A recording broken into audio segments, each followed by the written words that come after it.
We now welcome in Saints Hall of Famer, Fox 8 Saints analyst, Deuce McAllister. Deuce, we watched the game.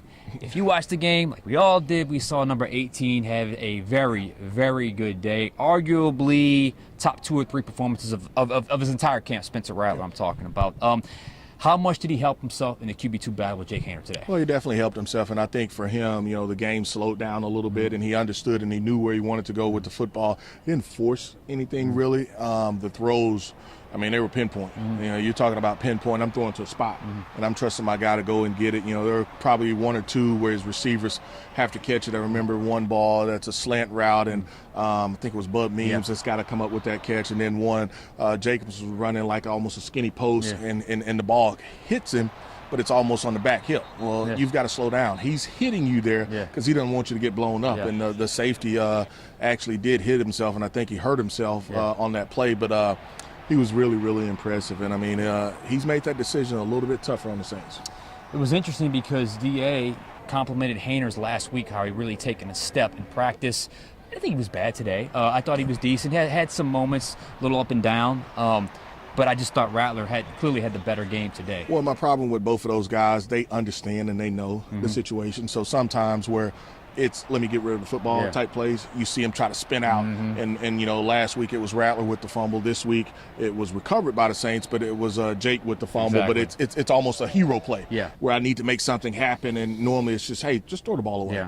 You don't. It's okay to throw it away and it be incomplete. And I live to see the next play. And when you're a young quarterback, you want to make every rep counts. That kind of where it falls at. Yeah, one player that I do feel like has been consistent, especially over the last week and a half. In fact, I'll go as far as to say this: I believe Blake Grupe is going to be the Saints kicker in 2024. He had another great kick today. What do you think about this kicker competition? Yeah, when you go back to the incumbent role or the draft pick conversation with Coach Dennis Allen, I'm probably always going to lead with an incumbent, having a lead. Somebody else has to really take it away, whether it's Ponder or Charlie Smith, the kicker. It's very close. But I think Blake was determined to go out and prove and show that, hey, it would be a mistake for you not to go with me. And he kicked it. And, I think from a nerve standpoint, he was really not nervous. He did an outstanding job with, just being able to execute, whether it's situational football where it's the end of 2 minutes or I've got to go out there and just make a kick and hammer it. I think it was a 55 that he hit. You're going to have some of those this year. And I think, if you go with him, you're confident that he can get it done. Yeah, and I think there's been a little different level of confidence with him over the last week and a half, which is obviously huge for a kicker. One player, I got to say, I did not think this player had a chance at all when I first saw him in L.A., first couple practices, but has steadily gotten better and better, culminating with a very good effort today. That's Jacob Cabody, ULL from Baton Rouge.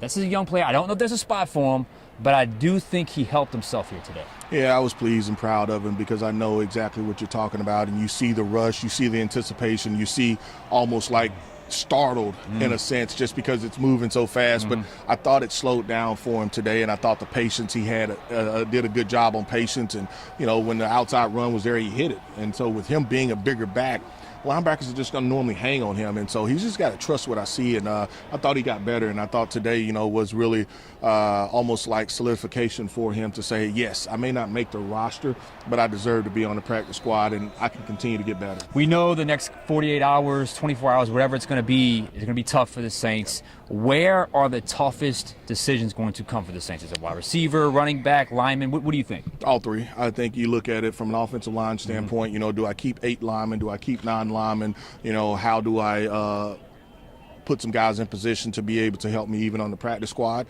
The other one with receivers, do I keep 5 receivers? Do I keep 6 receivers? Same situation. Are there guys that are veterans that I can put on practice squad and not expose some young players?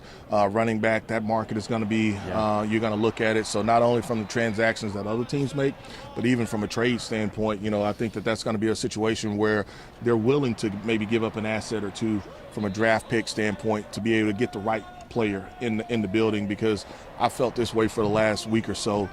You will have 3 to 5 new players on this team, and I'm not just talking about roster claims. I could see them making a move for a trade, Yeah. you know, a situation like that. But I see 3 to 5 new players on the 53-man roster, not just as far as practice squad guys as well. We'll see what happens. Deuce, preseason is over, thankfully, but the real thing's about to get started. Thank you. No problem.